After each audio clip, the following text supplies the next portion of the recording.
Mandibulise kubazalwane bonke kwindawo ngendawo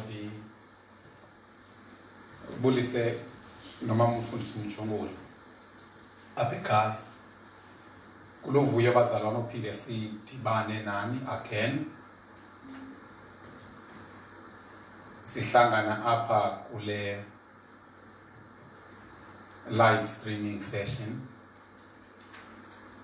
I always say this as a disclaimer so that ungabikho umuntu offended ukuthi imfundiso zethu zikwi-context yase-Apostolic Faith Mission Christian Family Assembly. I-assembly le endingumfundisi kuyo. Whatever we say, we're saying it in that context. Siyonqena ukushumayeza abantu aba-online esingazange bakhona na. Siyeke abase-Christian family endisho ngabo uba babukele. So everyone who will be viewing this live streaming makazi uba uvakashele umzi wase-Christian family. Ezinye izinto they will be particular, although ezinye zawuba general. Intshumayelo esifundisana ngayo i-series ende is about how to fellowship with the Father and the Son. uJohn uthi uncwadi ka-1 John chapter 1 verse 3, we proclaim to you what we have seen and heard, so that you may have fellowship with us. And our fellowship is with the Father and His Son, Jesus Christ. Ukusindiswa kukungena ebudlelwaneni nabazalwane kunye noThixo. Sele sithethile kakhulu ke ngobudlelwane bethu noThixo, kodwa nabazalwane kokusijongene nobudlelwane bethu noThixo. Ndihlala kuma mfundisi uzifundela uPsalm 24 verse 3. Verse 3. Kubani na onokunyuka aye entabeni kaYehova? Kubani na onokuma endaweni yakhe engcwele? Yes.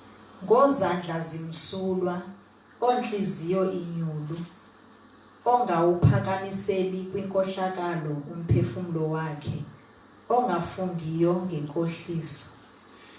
Apha siphawula uba i-psalmist ithi ngubani onokunyuka entabeni kaYehova?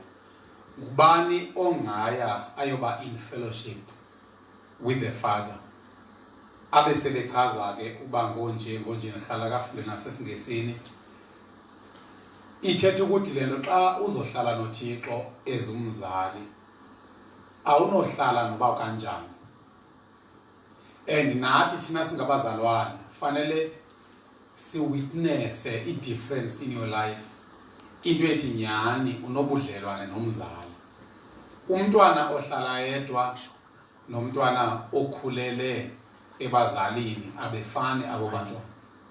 Though zikhona instances apho umntwana okhulele nabazali aye abhethe, kodwa i-likelihood yokuba umntwana okhule nabazali abhethe, i-probability yalapho isezantsi kakhulu. So xa uhleli nomzali unendlela oziphatha ngayo onokuthi xa uhleli naye impela i-end up i-pattern of life yakho. So masive ke in English. Who may climb the mountain of the Lord? Who may stand in his holy place? Who may stand in his holy place? Only those whose hands and hearts are pure. Only those whose hands and hearts are pure. Who do not worship idols. Yes. And never tell lies. Yes. If your heart is not pure, you are hiding things that can be the proof that you don't know God or you don't live in fellowship with Him. uba kunezinto ezimdaka ozifihlileyo, lonto isisibonakaliso esithi wena awuhlali noThixo kuba kuthiwa wenza ngcwele amakholwa uThixo. He makes us holy. Uyasibonakalisela indawo ezimnyama kuthi. Onke amabala angcolisa umoya wethu uyawa expose kuthi. So awungeke uhlale naye athule. Uyoba ngumzali irresponsible if wenza lonto. And iyatsho incwadi yamaHebhere ukuba uThixo does not discipline you, akakohlwayi, ithetha uba ungumqhaqwe. So lonto uyasixelela uba xa uthi ungumqhaqwe awunguye umntwana wakhe, kuba akangeke uThixo alindele uba thina singabazali siqeqeshe abantwana bethu kanti yena abakhe abantwana he lets them go astray. So into yokuba wena usebukhoneni bukaThixo ukwi-fellowship naye kukuba inhliziyo yakho izoba mhlolo. Uyitsho kamnandi ke uJohn lento uthi ukuba uthi wena you are in fellowship with God and yet you are in darkness, you are a liar. Inqabile ke these days into yokuba umuntu adisqualifywe ngeli xesha asenokwenza amends. Because ndicingela uba ngoku if kuthiwa khona ixesha lokujajana singabazalwane leli lokuba uYesu engakabuyi, lona xesha lokuba ngoku indawo esikubona ngayo uba sibona i-darkness kuwenzakala wam kwenzekani, lixesha lokuba siyaxelelana. Because even the very Matthew 7:1 uthi do not judge, akatsho uba do not judge, uthi do not judge hypocritically. Ungamgwebi umuntu ngokubufarisi, qale ususe umqadi oselihlweni lakho ubesele ubona kakuhle isibi esemzalwane wakho.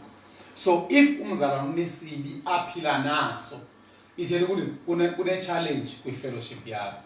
So bendifuna ke siqale ngalo verse as a sort of introduction ukuthi njengoba sithetha ngokuphila kwi-fellowship sinobudlelwane noThixo. Ubudlelwane noThixo uzozibona ngoba inhliziyo yakho ibe msulwa, ibe nyuka. And yesibini verse elihlala sincedise ngayo again is Colossians 2:6. Kwi-Colossians 2:6 uyabhala Paul ubhalela abazalwane abamkele uYesu ukuba njengoba ke ngoku nimreceiveile uYesu, ukureceive kwenu uYesu was just a first step. Ukwamkela kwenu uYesu si step sokuqala, fanele liqhubeke kuye. Nkosifundele. Njengokuba ngoko namamkelayo uKristu uYesu inkosi, hambani kuye, nendele, nakhelwe kuye, naqiniswa ngokholo, njengoko nafundiswayo, nafezeka kulo, ninombulelo. Kuthiwa ke njengoko nim-acceptile, kufundeka English, njengoko nim-acceptile uYesu, qhubekani nihamba kuye. Bazalwane, i-salvation yenziwe into elula gqithi. Ivele yakukuphakamisa isandla, ndayamkela inkosi njengenkosi nomsindisi wami ongathi usekhona, futhi ndincede inkosi ndithethe inyaniso. And then emva koko umuntu aqhubeke ephila ngendlela aphila ngayo, abesele ecounter ekuthemba uYesu wamamkela. And kukhona iverse endakhula ifundwa uRomans 10 owayesithi ubuthe wavuma ngomlomo, ubuthe wakholwa ngenhliziyo wavuma ngomlomo ukuba uYesu inkosi wosindiswa. Leyo verse leyo uba udibanise uphakamisa isandla, ndiyamkela inkosi njengenkosi, ndiyamamkela uYesu njengenkosi umsindisi wami, bese udibanisa noRomans 10 uba sithe sakholwa ngenhliziyo savuma ngomlomo ukuba uYesu inkosi osindiswa. That is not enough, because uMatthew 7 uyatsho ukuthi asingabo bonke abathi inkosi inkosi. So your confession is not enough. Ukuthi kuye ndimamkele njengenkosi besele uphinda lonto inkosi inkosi is not enough. That's why even kuLuke 6:46 uyatsho uYesu ba yintoni ebangela uba undibize inkosi inkosi kodwa ningakwenzi endinixelela kona bakwenzeni. So kubalekile uba xa kuthiwa umamkele uYesu emva koko phila kuye. And bazalwane, ukusindiswa akokuyeka izono, akokwehlukana nezono qha. Ukusindiswa kukwehlukana nezono, but emveni koba kwehlukene nezono fanele ufane noYesu. You are striving to be like Jesus, striving to be like Jesus. And ubuthe wafana noYesu kuyobalula uba uhlale in fellowship with the Father. Ake uThixo ongavele ahlale nomuntu eyilento afuna ukuba yiyo. So xa ungumzalwane yamkela uYesu, uhlukane nesono, uhlukane nentando yakho, ube nezizilo yokuba ufane noYesu. Because uYesu nguyena oyi-role model ibizosibonakalisela ukuthi uThixo ufuna kuphilwe kanjani. Namhlanje ke besiphele izolo kwindawo ethi be holy, okanye be in the light, okanye be honest. Ukuze uphile noThixo. uThixo akaphili namamenemene. Abantu abathetha enye into beyenye into. Njengabazalwane zikhona i-shortfalls esibanazo. Kodwa kuyayifuna uThixo ukuba sibe honest and acknowledge them. Singazicingeli ngaphezulu koko sifanele ukusicingela ngakho. Sitheke okokuqala themba igazi likaYesu ukuba lilo elisenza siye phambi kwaThixo ngeconfidence yokuba siklini. Okwesibini sathi purify yourself nawe. Uthi 1 John 3 verse 3 and verse 4 uba bonke abanethemba elinjalo elokuba uYesu xa ethe wabonakala siyawufana naye bazihlambulula njalo. Sajonga no 2 Corinthians 7:1 obesithi njengoko sinazo ezi zithembiso masizihlambulule kuyo yonke into engcolisa umoya wethu kunye nenyama yethu. So sabe selesithi ke izolo, prove to be born of him by not continuing to sin. Mayengabikho isono, okanye masingathi singathi izono inoba zinhlobo ngenhlobo. Kukhona izizono zi-actions, kube khona izono ezi-attitudes. I-attitudes zezizono ongaconformanga kwi-image kaKristu. Into zokuba nemisindo, kuba nomona, kuba selfish and all that. Xa wenza ezo zinto mos you've not hurt anyone, awulimazanga muntu, and there's no action ebonwayo. So izono ezizi-attitudes, that is izono eziyi-unchrist-likeness, zizo ezifike ebazalwaneni zibe at home. Because umzalwane xa usithi abantu abajolayo uthi nca ngesimpondo undimi lo, abebayo akundim lo, abafebayo akundim lo, abathi abanenhlamba akundim lo. So uPaul uba kodwa unenqwaba ye-attitudes ezingafani noYesu. So xa sele usindisiwe ngoku uyakhiwa ufana noYesu. Nathi singabazalwane xa kuthiwa encourage and build each other, you build each other by building i-character kaYesu emzalwaneni nge-godly counsel. Ngoba sicebisa simzalwane le nto uyithethileyo ayifani noYesu. Umzalwane le ndlela ocinga ngawo, i-thought pattern yakho ayifani nendlela uYesu atsho ngayo. Umzekelo sihlala ukutsho kakuhle ngabantu abadla ukuthi family comes first. Umuntu othi family comes first sovele yamazi uba leyo ngqondo akuyiyo kaYesu. EkaYesu ingqondo ithe Jesus is the first and the last. Actually Jesus is everything. Xa engena uYesu ukuhlukanisa nento yonke, ukhona abafo apha eBhayibhelini abafundi bokuqala bakaYesu abayi-4. Abafundi bakaYesu bayi-4 babizwe ngosuku olunye, and babizwe beloba 2 by 2. uYesu ubone uPeter eloba, inguPeter noAndrew noyise. Wafike wathi kubo, follow me. Iyacacisa iBhayibhile pha kuMatthew 4 ukuba bamshiya uyise bahamba.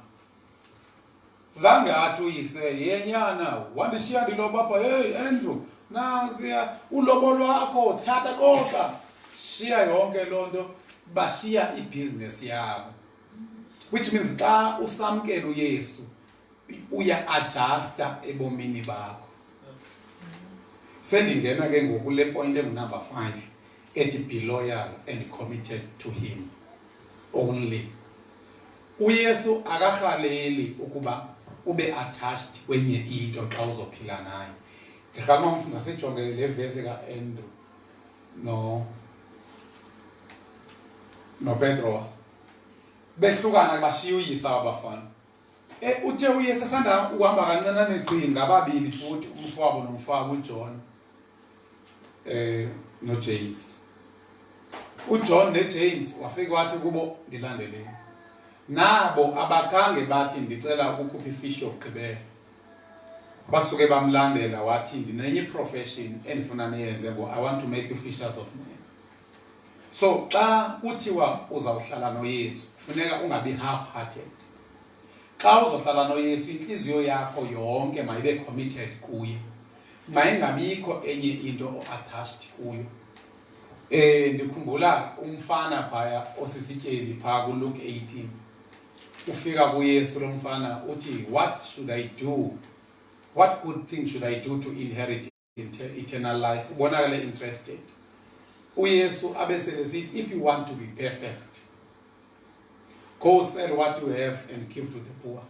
Lo mfo uyabonakala uba waye morally excellent, waye moralist, because uba ngasothiwa uzungakeqisi undayenza yonke lonto. Kodwa uthi uYesu kukho lento ose attached kuyo, kukho lento esenguThixo wakho eyimali khawehlukane nayo. OPeter ngapha behlukene nokuloba, behlukane nebusiness. Xa kunokuthiwa ngowehlukane nebusiness ifamily izawukhala yonke. And oPetros babengafundanga. Ndike ndamamela omnye umshumayeli namhlanje by chance. Ndiya understand ukuthi maybe there's something they meant, but eyona engxole kakhulu into yile ebengayitsho. I mean I bet ubengayitsho. Uthi lo mshumayeli musuvele wamkela ubizo ungenayo enye qualification. At least nokuzoba nayo theology kabe nenye qualification ungenjalo abantu bazokubhekela phansi. Ya clever lento le. And yenza sense. But ayikho Christ like. Xa uzoba kaba yimidla usho ngabantu bathi xa uzoshumayela otitshala okanye konesi okanye kogqirha okanye kwi-professionals ezinemali, imoto ohamba ngayo, impahla ozoyinxiba matters. I mean, that's a very un-Christ-like mindset. Because lonto iphikwa nayinto esiyibona sonke. Ukhona umuntu okalibona igqirha elihlamba xa uzofika upresident lithi mandibe clean. Liyazi igqirha uba upresident usuke pha ezofuna i-spiritual solution. So apha ndi-spiritual representative, I don't have to look the part because there is no part with spiritual things. Azikho impahla zakwamoya. Abantu kuthiwa khona impahla zakwamoya ubanxiba zona. So ithi ke point yam kukhona izinto ezininzi eziyanyiswa kuthi eziba zi-attachments ezenza singakwazi ukuba in fellowship with God. Ngenxa yoba uThixo ubukwa in fellowship naye ukubonisa ineeds zakhe. Esokubonisa ineeds kunyanzelekile uba yehla apha emthandazweni ukwenzela bungaziva okanye ungayi ecaweni okanye ubaleke nalo cawe uye kwenye ubaleke ushiye upledgile. Kanti into endingayitsho mna xa ufika kulo cawe ubupledgile kwenye incawe bhatala into zala cawe. Because into ebangele uba ubaleke uthi Thixo I want to be in fellowship with you but ungayithathi le into kum. So be loyal and committed to him only. Ake sifunde lento yo Matthew 4 verse 18. Matthew 4 verse 18. Utheke uYesu ehamba ngaselwandle lwaseGalili wabona abazalwana ababini, uSimon ekuthiwa nguPetros noAndreya umzalwana wakhe, bephosa umnatha elwandle kuba babengababambisi beentlanzi. Athi ke kubo, yizani apha nindilandele. And uYesu apha abazalwane akatsho nezithembiso, akabaniki nezithembiso ubuzobathembisa bazofumana ntoni. Ndilandele, yes. Ndonenza nibe ngababambisi babantu. Bayishiya kwa oko iminatha, bamlandela ke. Uhambele phambili, esuka apho, wabona abanye abazalwana ababini, uYakobi lo kaZebhedi noYohane umzalwana wakhe, besemkhombeni noZebhedi uyise. Ngolantuka ngoJohn abayise, yes. Belungisa iminatha yabo, wababiza ke. Bawushiya kwa oko umkhombe noyise, bamlandela ke. Nabo uJohn nomfowabo James bamshiya apho uyise noTopeter. Bebenoyise pha bebhizi ibhizinesi yasekhaya, kodwa xa sele uYesu ethethile abavumela attachment. Sithi ke love him more than anything and everything. Sithe oqala ke mthande uYesu ngaphezulu kwefamily yakhe. uYesu ke uwatshilo amazwi aku Matthew 10:37. Anyone who loves their father or mother more than me is not worthy of me. Anyone who loves their son or daughter more than me is not worthy of me. Ngicela kumamfundisi asifundele kuLuke 14 verse 26. uLuke 14 verse 26 uYesu phaya uxelela abantu ba how do you qualify ukuba ube ngumlandeli wakhe. So xa kuthiwa ngumlandeli kaYesu ngithatha ngokuthi mina you are in a continuous fellowship with him. Yes. Ukuba ubani uza kum angamthiyi uyise nonina nomfazi nabantwana nabazalwane nodade ewe nobakhe ubomi akanakuba ngumfundi wami. Ithi ke ngesingesi if you do not hate them. Bathi ke abantu xa beqwalasela lo hate bathi la hate umele love less. If you don't love these people less than Jesus, awunohamba noYesu. Which means singatsho ke ngosithi if ifamily yakho awukwazi ukuadjusta uthando lwayo uyithande ngaphansi kukaYesu, awungeke uhlale noYesu. Uzoba kula group ethi inkosi inkosi because akekho umuntu ozokuvala umlomo xa usithi inkosi inkosi. Kuthiwe musuku uyithanda ifamily yakho apha? No.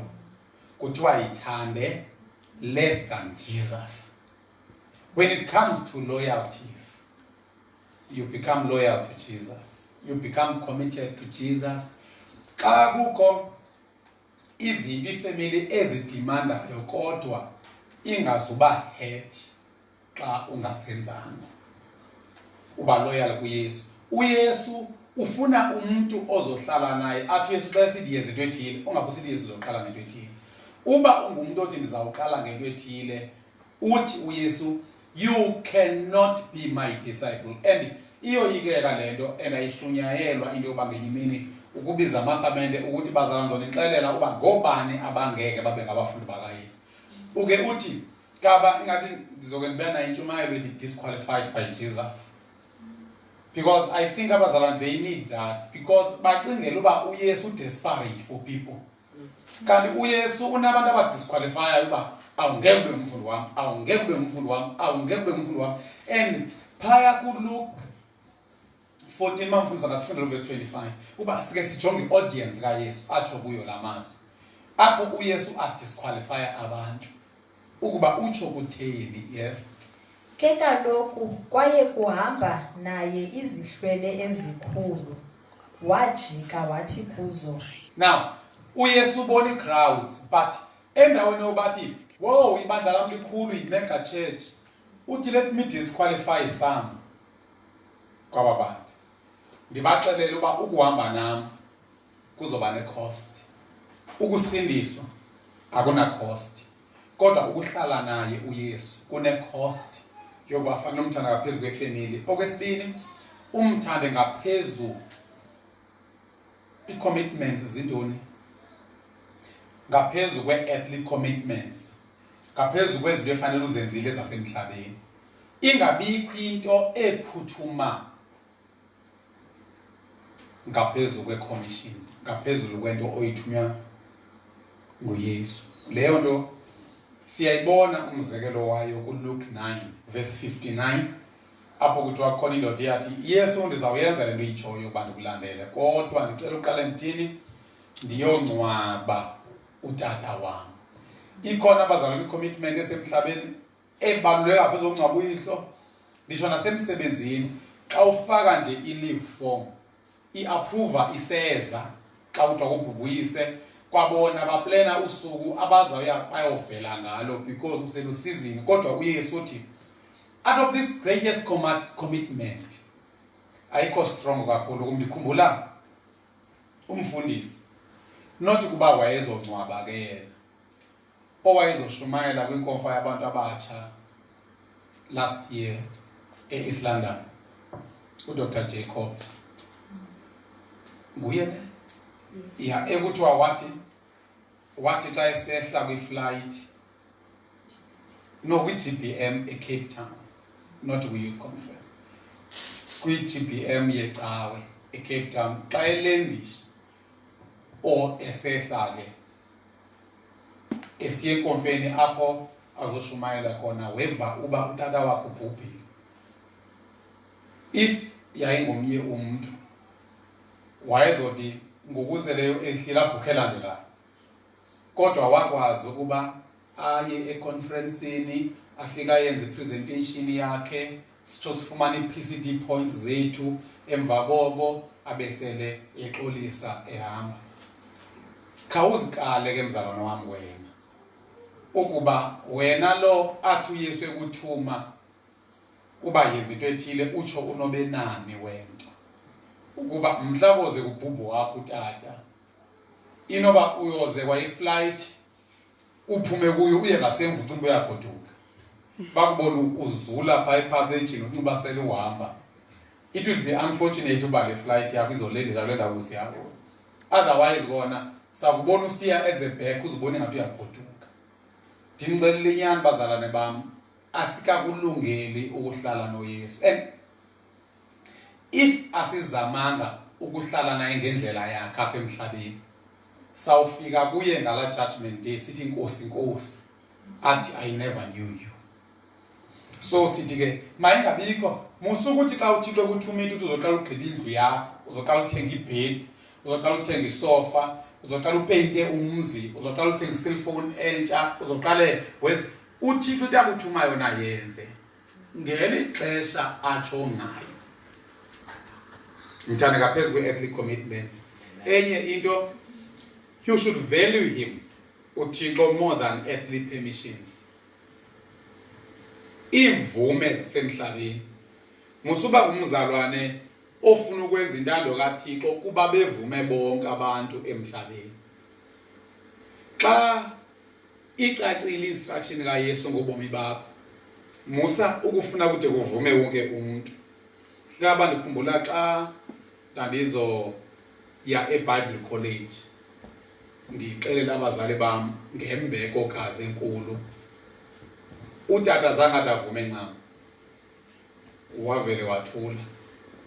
Umama ke wavuma yena, but utata kwanyanzeleka kuba njengoba engavumi mandibonakalisa inhlonipho, kodwa ndingade ndiyilindele ncam ipermission yakhe.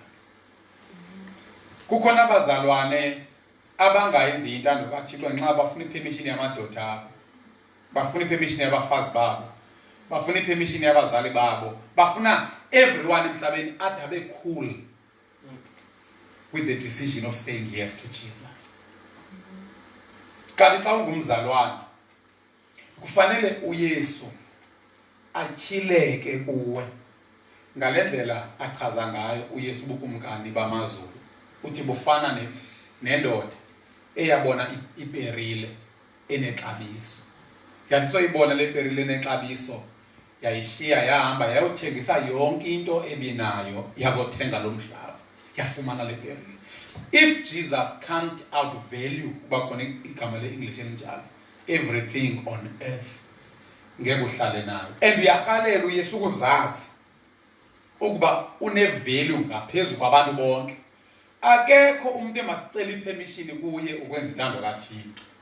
Singazama ukuba convince, but ube usazi ngaphakathi uba ndiyazama ukumconvince lo muntu, ukumcacisela. Andizameli ubavuma, kodwa ndizamela ukuba ndibe nesazela esi-right. Umzekelo, abantu bayakwazi uku-understanda xa ungabuyanga kungcwatywa ngenxa yoba ubanjwe ngumsebenzi. Kodwa xa ubanjwe izinto zecawe funeka ungcwabe ude uyongcwaba nekhazini ongayazi nasebusweni ngale mini ukwinkomfa. Kwawena xa kuthiwa makayobonwa uyombona apha ibhokisini xa ufika andiluqhelanga olu daba. Kodwa into ekusapha ezicaweni ngemigqibelo, umfundisi xa ene-guest speaker funeka amane exolisa. Hayi ke ndiyaxolisa, baye emingcwabeni abanye, baye emiphahlweni, uyabonakala uba nomphahlo ngeke akwazi kuwuphetha. Sakha i-disciples na noba sakha i-converts, sakha i-church members ezizohlala nathi ecaweni, okanye sakha abafundi bakaYesu abazohlala noYesu emhlabeni ukuze angabaphiki ngalamini. Ayincedi into yoba bazalwane dinense nibe in good fellowship nam kuba sivana ngendlela yokuthi hayi uYesu. Fanele xa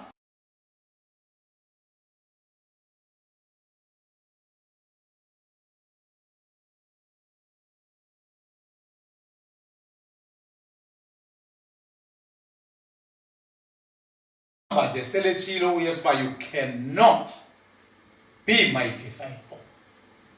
So uYesu xa ekubiza ukhansilisha yonke into ebenivumelene ngayo. uYesu xa ethethile njengenkosi akekho umntu makaphinda athethe. Awuzucengana nendoda yakho ukuze nibe nikhoza uThixo. Abanye abantu badla ukuthi hayi i-pledge ke ngoku xa umfazi evula pledge kakhulu mna ndifuna pledge kancinane ngoba uchitheke umzi apho. Uchitheka komzi asosimanga. Uchitheka komzi akusizwe simanga tu. Uba kufuneka silandele uYesu ungachitheka lo mzi xa ucaca uba lo muntu ufuna ndibe loyal kuye.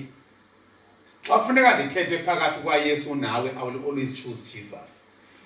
Uba ngaba ukukhetha kwam uYesu ukuchitha umzi, kungcono ukuchitheka ubuhlobo bam nawe kunokuchitheka ubuhlobo bam noYesu. Kodwa loo nto ingenzeka only if ungenile kwi-kingdom, not ungenile ecaweni. Not uphakamise isandla. It's not about uphakamisa isandla, it's about uba uYesu atyhileke for who he is. Apha sinomfo ongumzekelo.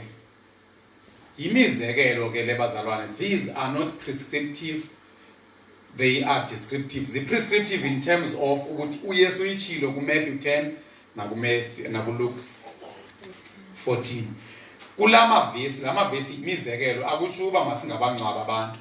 Kodwa in terms of indlela achaza ngayo i-loyalties uYesu, we can deduce the truth ethi uYesu akamayindwa kuxatyanwa ekhaya. Kuzolamnyulwa kodwa ube umile. And bazalwane, eSouth Africa sizintementeme nje zabazalwane. KoNigeria nakwezinye indawo kuthiwa khetha phakathi kwaYesu nokufa. Akutsho uba khetha phakathi kwaYesu nokwaliwa indoda uzophinda ufumane enye by God's grace. Amadoda agcwele lapha phandle engayabathanda abantu abaloyal. So wena eSouth Africa kuthiwe nje buka wayenza intando kaThixo wehlukene nami. Kanti kwindawo zenyana kuthiwa ubuke wenza intando kaYesu wehlukene nelife. So eSouth Africa kukhuliswe iifans zikaYesu, iadmirers.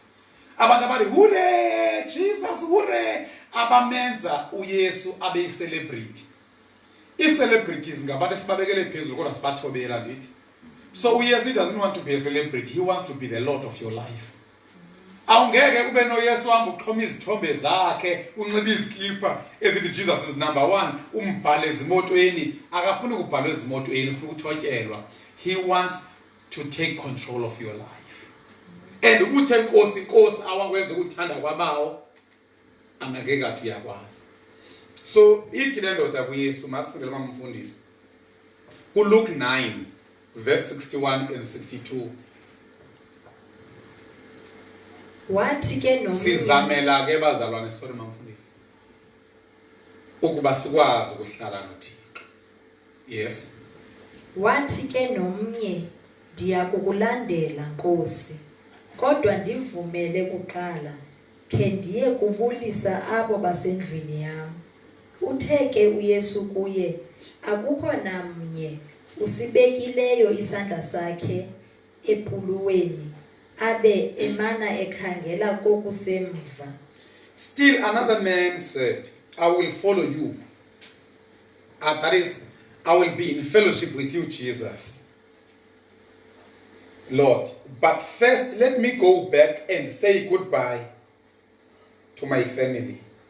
Jesus replied, no one who puts a hand to the plow and looks back is fit for service in the kingdom of God. That disqualifies you. You are not fit. Ufuna uthi bye bye because ukuyothi bye bye family ngaloku kuba nithethe nefamily ngalento yakho yokulandela yesinde nivumelane then bathi ayike siyakukhulula ndoda siyakukhulula nyana bye bye kubonakala ukuba nihlukene family incumile. Kukhona abantu abazi servants of their families more than the servants of God. Uthi uYesu awungeke ube kwi service of the kingdom kodwa udepende ko goodbye be family. Ifamily xa inomngcwabo kufuneka uyoshumayela ngapha ko Uppington kwesikamkhoshulu. There is no way uba ifamily izodithi bye bye. Kaba ndikhumbula omnye woprincipal bake bakoprincipal bam ndibe noprincipal abayi-3 in my 10 years of teaching. Uprincipal wami wokuqala mandingasho uba ngwesingakhi lo because bake ndababala owokuqala wayethe owesibini wayethe nodeni mazi uba ngum. Kodwa omnye wabaprincipal bam ndandengumuntu owathanda ukucela ipermission xa ndizohamba ndingabikho esikolweni ndihlonipha ndingafani nabantu avele angabikho afike segcwalisa i-leave form the following day. Ndabhala uba uprincipal wami wayengandivumeli mna ndodwa wayengatsho uba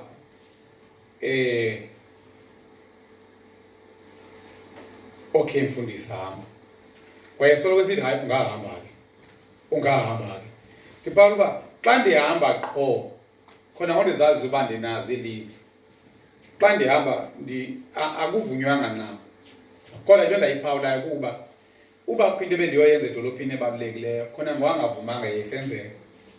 Ube kho into endiyoyithenga yayithengeka yazi and nemali yayingangcoli nandithi xa ndifika phaa nyhani ndimethwini kumeke. Uba kho into ebendiyoyilungisa ebhankini heyi ilungiseke. So ndandikwazi for my earthly commitments ukuba ndihambe nokumuntu uthi ungahamba. Kodwa xa kuthiwa siza kwiinto zikaThixo sifuna ifamily ide ivume ithi kusupport ikunike nemali yokukhwela ikunikeze umnikelo. And if you do that kuthiwa uxabanisa abantu nefamily zabo.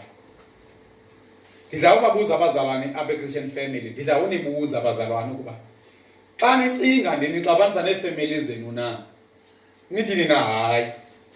Ndithi mna hayi niyexoka. uYesu unixabanisa neefamily zenu. Uyatsho uYesu osifundela mamfundisi lavezi if ifamily ikuxabanisa noYesu ufuna uxabana nefamily that's given. Loo nto siyitsho without hesitating because noxanduva lokwenza abafundi. Uthi uYesu awukwazi ukubheka emsebenzini wakho ubheke kuYesu kumane ubheka ngasemva. Uyenza umzekelo ngathi ubambe ikhuba uyalima. Xa ulima umane ubheka ngasemva uyabhanka kuba nendawo oyishiya ingalimekanga. So u10:34 kaMatthew ngicela uyasizama. Funda Verse 34. Ningabi ndize kungenisa uxolo emhlabeni. Andize kungenisa luxolo. Ndize kungenisa ikrele. Kuba ndize kubambanisa umuntu noyise. Kutsho uYesu ukuba lento yoba nihambe niyenza isitament emapha nithi umntwana efuna xabana nefamily yakhe anithethi mazwi kaYesu, nithetha amazwi amnandi for ubavuke ezi-families zibe sele zilithanda. You want to be loyal to all the families of the world except Jesus, because uthe uYesu, I have not come to bring peace. Yes, Intombi nonina, umolokazana noninazala, zaye iintshaba zomntu ziyakuba ngabendlu yakhe. uthi uYesu xa uzawuhlala nam be in fellowship nam, ngendlela ozoba loyal ngayo kum, uzawuxabana nabantu, uzawuxabana nee-family members zakho. Kofunde esiNgesini nesiXhosa esitsha, ndaba sesitsha na eso.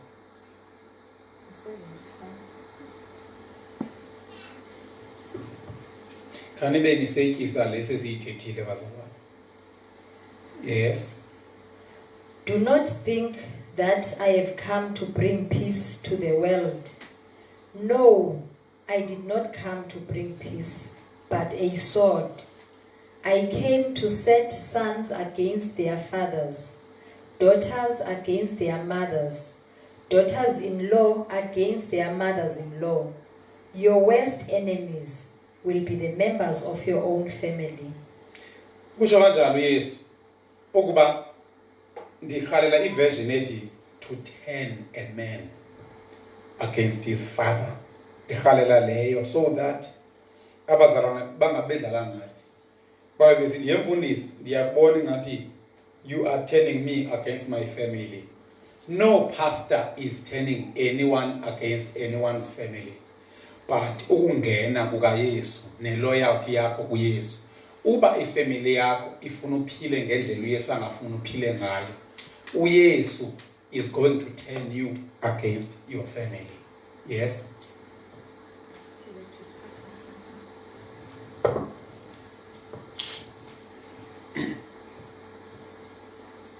Do not suppose that I have come to bring peace to the earth.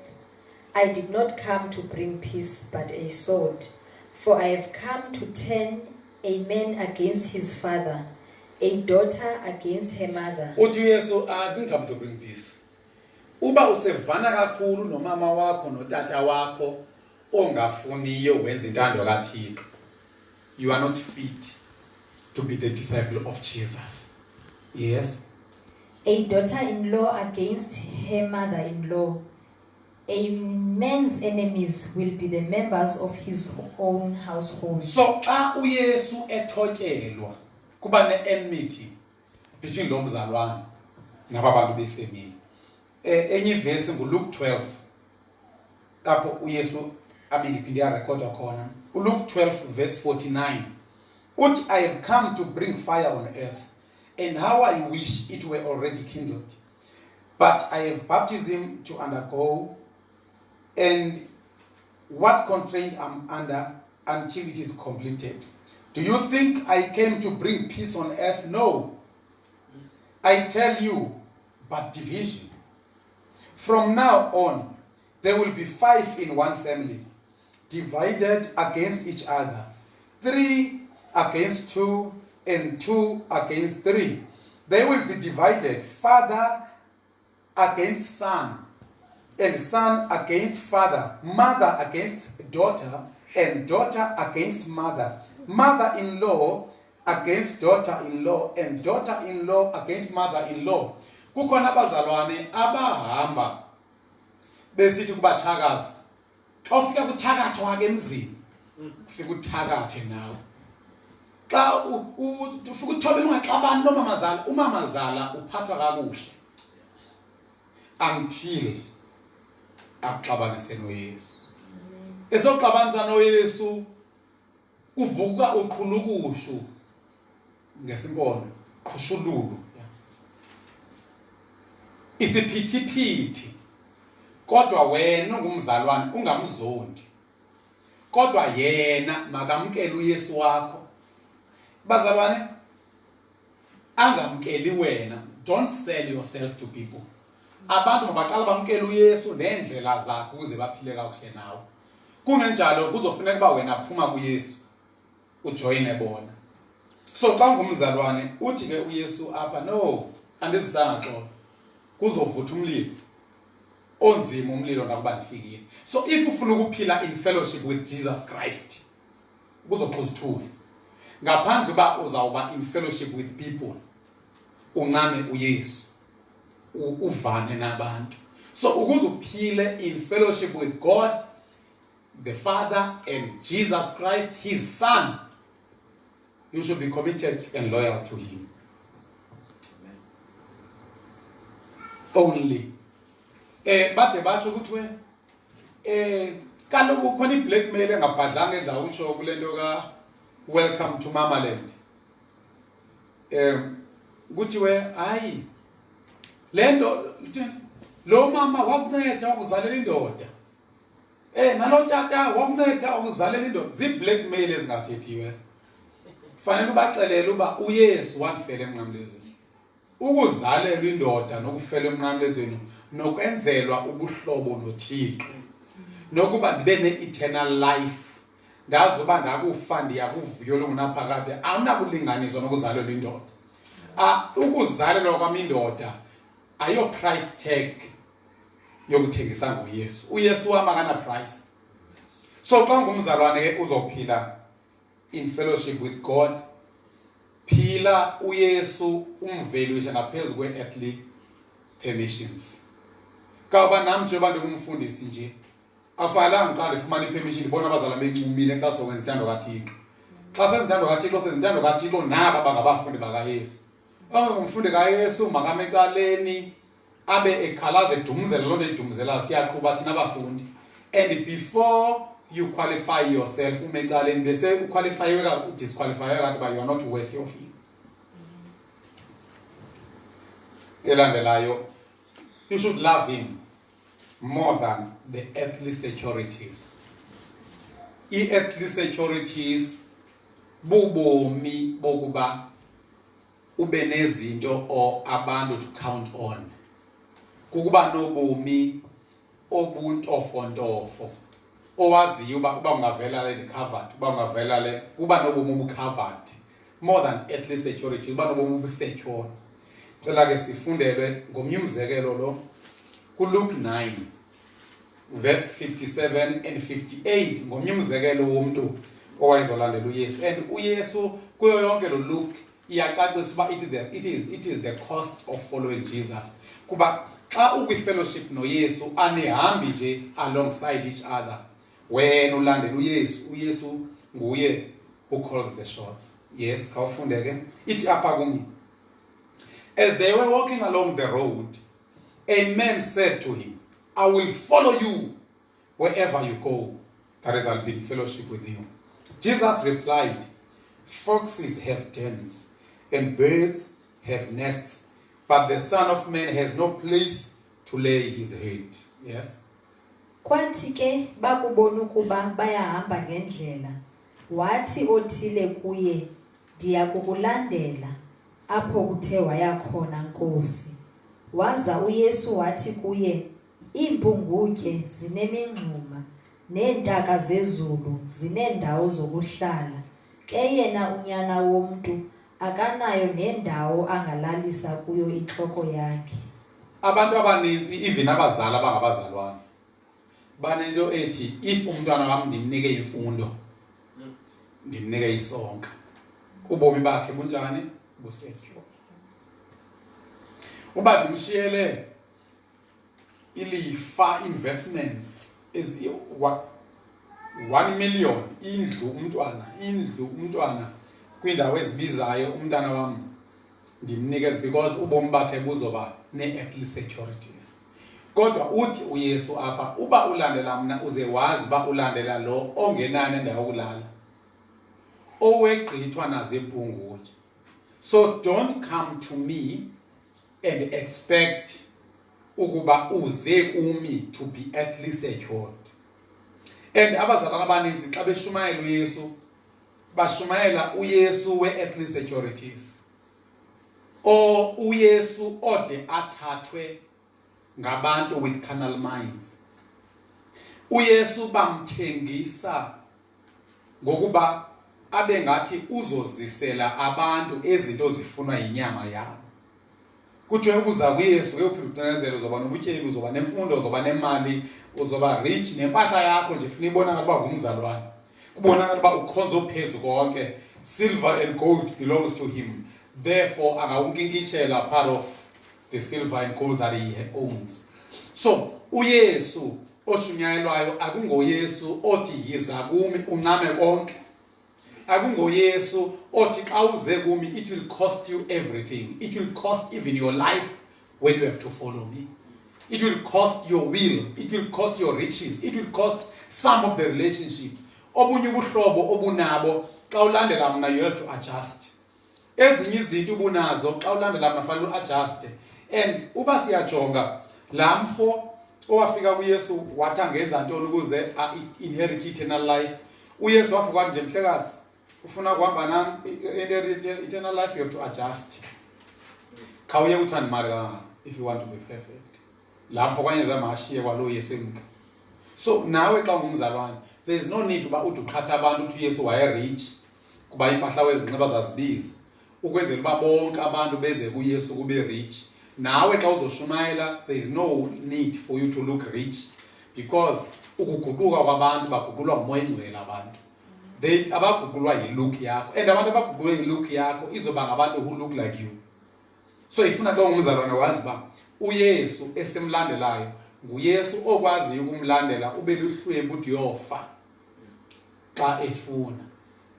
nguYesu ongathi xa umlandela ube ubulihlwempu kodwa kujikise ayithene ifortune yakho uye kuba lihlwempu. Kodwa uYesu akungoYesu ophelisa amahlwempu, wawashiye khona ngowayeke wakhona emhlabeni. uYesu is not dealing with poverty yabantu. Uthe washo xa ehamba wavele wasishiye ngasithembisanga tu. Uyasiqhatha ke ngowena xa usithi sawuphume ebuhlwempini, into zokukhupha ebuhlwempini ukusebenza nokuba ufunde sometimes. At the same time ungafunda uphinde ungathi besisityebi futhi. So uYesu akekho kwibusiness ye-material things. Ake siyeke ukudibanisa uYesu nobuhlwempu. Into eyenza xa ungumzalwane uphume ebuhlwempini ungenxaba uba discipline. Uyahlukana nokujola ufocus ezincwadini then ufumana umsebenzi then. But ukuba ngumzalwane olihlwempu ayithethi ukuthi uyena umuntu oYesu omncinane. Kuba uyatsho uYesu uba nobulihlwempu wena unayo indlu noba ngumkhukhu. Yena uYesu engenawo nomkhukhu. uYesu uthi even foxes are better than me. So don't come to me ube ne-mentality ye-earthly securities. And siyazi abafundi bakaYesu oPeter bashiya ibusinesses zabo. Siyabazi oJohn bashiya ibusinesses zabo. Bashiya noyise koJohn. Siyazi bazalwane ukuthi oBarnabas bathengisa ngemihlaba yabo bajoyina uPaul. Siyazi ukuthi imost yabantu ababa overwhelmed ngumoya kaYesu. Ukuhlala kwabo noYesu kwagunye empilweni zabo yonke into yaba indiva. Uyatsho noPaulos ukuthi ngenxa kaYesu ndilahlekelwe izinto ezininzi. And ezinto zindilahlekelweyo ndinguPaul andizithathi ngoba ziyi-lost, ndaba ziyinkunkuma. Andiboni value in what I've lost. Ndilahlekelwe ngabantu amaJuda ebekade sitshutshisa amaKristu kunye nawo ayanditshutshisa ngokumna. Ndilahlekelwe izinto ezininzi ngenxa kaYesu. I've suffered loss of many things. Utsho kanjalo Philippians chapter 3. Uthi kodwa zonke into ndizilahle zinaze zonke ndisezabona zintoni ziyinkunkuma ngenxa yokongama kokumazi. Ngokuya uhlala naye ayetyhileka everything becomes smaller and smaller. The more he's magnified in your life uYesu. And uba uhlala naye uYesu uzawutyhileka. Uba uYesu ukhe wade wamazi into ayiyo, ayikho into ozolahlekelwa yiyo ukhale. Ngiwathi omnye umshumayeli ukuze uzijonge uzikale ukuba uYesu umngakanani kuwe utyhileke kangakanani, jonga imali. Uba xa ufumana imali eninzi it doesn't excite you, and xa uluze imali eninzi it doesn't frustrate you, yazi ukuba umbambile uYesu, uhleli naye, you are in fellowship with him. Xa ininzi ayu excite okangathi ufumene into eninzi uhambe ucula uyophuza iKFC. ukuba ngaba ilahlekile yaninzi awuhambi ucaba ukuthishelwa imoto endleleni uqhunyelwe ngulayi. So if usathanda imali mzalwane wami ndiyakuxelela, if usathanda i-earthly securities kutsho ukuthi unengxaki in your fellowship. Angatsho athi I never knew you, because xa ethe watyhileka everything iba dim. That's why etshilo wathi ubukwangena kule kingdom yakutyhilekela ifana neperile othi wawuyifumana uthengise yonke into uzothenga yona, which means you can lose everything for Christ. And siyeva abazalwane ngebandla lokuqala ekuthiwa babefakwa kwi-arenas, kwi-theaters, kuthiwa babehamba becula befakwe nengonyama, kuthiwa babecula ingoma ngoba ingonyama izomnqamle afe umzali, kuthiwa babethi ngokuba dliwa zingonyama aba kube kuguquka abanye kwabo babukeleyo. So ukwamkela uYesu noba committed kuYesu, abantu bazokubona ngokuba singabi nazo into zomhlaba kodwa sibambelele kuye. Masimglorify uThixo noba ngokufa kwethu noba ngokuhlupheka kwethu noba ngantoni. So masingeze kuYesu owenza millionaires, because it will mean i-millionaires azimdingi. It will mean i-billionaires azimdingi. uYesu uza ne-life nje kwi-context altogether ukuthi we need Christ for our spiritual riches nokuba nobuhlobo noThixo sikwazi ukuba ne-eternal life. Enye into mamthande ngaphezu kwayo, love him more than earthly pleasures. More than earthly pleasures. Siphawula umzekelo phaya kaMoses. uMoses ukhulele kwikhaya wonke umuntu angahalela ukuba ngowakhona. Ukhulele ePalace, wakhuliswa ngemfundo yakhona eEgypt. Kodwa uMoses xa selemdala khanga kuphike ubujuda bakhe, even though iJews bestrictwa kakubi. KwiHebrews 11 seleke umbhalo wamaHebhere encoma uMoses as they observe ilife kaMoses. Hebrews 11 verse 20 to 24 sawuphela apho namhlanje. 24 to 25. Ngokholo akuba mdala uMoses akazange avume ukuba kuthiwe ungunyana wentombi yokumkani waseJiphuta. Zangavuma ukuthi ungunyana kakumkani, ungumnyana wentombi kakumkani waseEgypt. And loo nto izomnika istatus esiphezulu kakhulu kodwa akayivuma loo nto. Yes. Wakhetha ukuhlupheka kunye nabantu bakaThixo kunokuba axhamle isono nokuba ngumzuzwana nje. uMoses asiboni namo ingcwele pha. Sibona nje ukuba ne-value systems ezigodly kumuntu we-Old Testament. By faith Moses, when he had grown up, refused to be known as the son of Pharaoh's daughter. He chose to be mistreated along with the people of God rather than to enjoy the fleeting pleasure of sin. Njengoba sendenze umzekelo ngabafundi bakaYesu bebandla lokuqala ekuthiwa babetyiwa zingonyama, betshiswa konero, kusenzeka kodwa bengamphiki uYesu. So xa uYesu setyhilekile uhlala naye, i-value yakhe yatyhileka kuwe. Kuphinde kube khona enye into etshiwoyo ivesi phaya eshiwo nguYesu kuLuke 8 verse 14 uthetha about these earthly pleasures ukuthi why do we say uYesu mthande ngaphezulu kolonwabo lwasemhlabeni. Kuthiwa phaya xa uthetha ngolonwabo lwasemhlabeni, the seed that fell among thorns stands for those who hear, but as they go on their way they are choked by life's worries, riches and pleasures, and they do not mature. Into yokuthanda iziyolo kwenza ube ngumzalwane who doesn't reach maturity.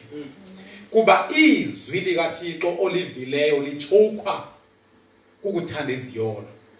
So xa ungumzalwane uYesu mthande ngaphezulu kweziyolo ukwenzela uba iziyolo zingabi ngameva choka izwi. Ungenzeka kudala weva mawukhutshwa izishumi awuzikhuphi.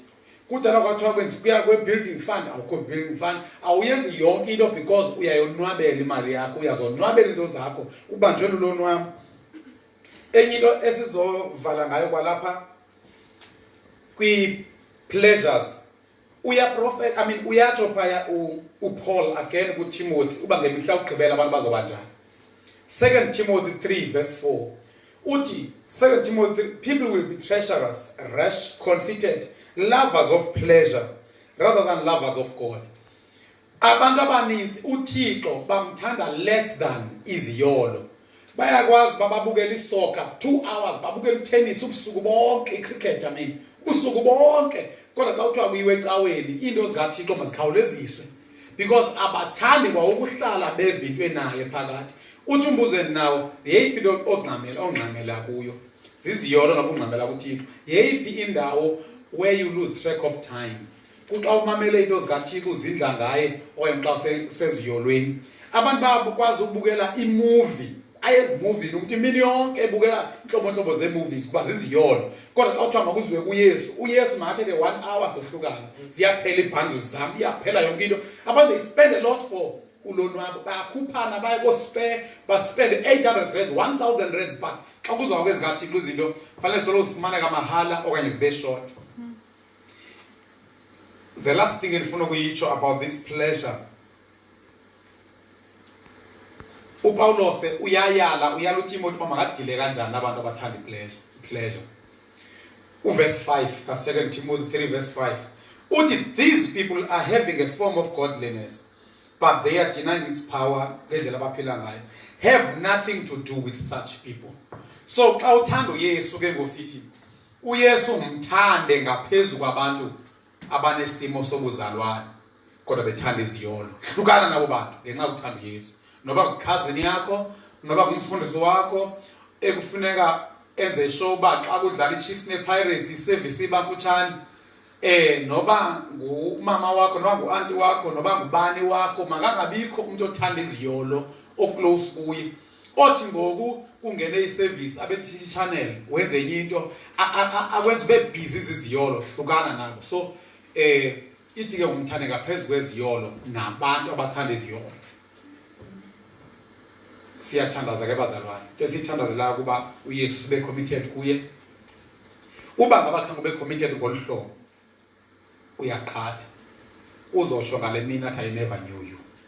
And kuzobe ku very late. Nabantu abangakuqhatha bakwenze ufeel at ease ukuthi he understands, he doesn't understand. Like any other father, when he gives an instruction, he wants obedience. Kunendlela efanele ube yiyo ukuze uphile naye, ukuze uhlale endaweni yakhe engcwele. Cela siphakameni. Kwezo ndawo sikuzo abazalwane base-Christian family, we are going to pray. Namhlanje kutyhileke ezinye izinto, ezinye attitudes efanele nazo ukuze ube in fellowship with him. Ndingathandaza nawe ufumane igrace kaThixo. Azilulanga izinto uxabana efamily nayo yonke lonto.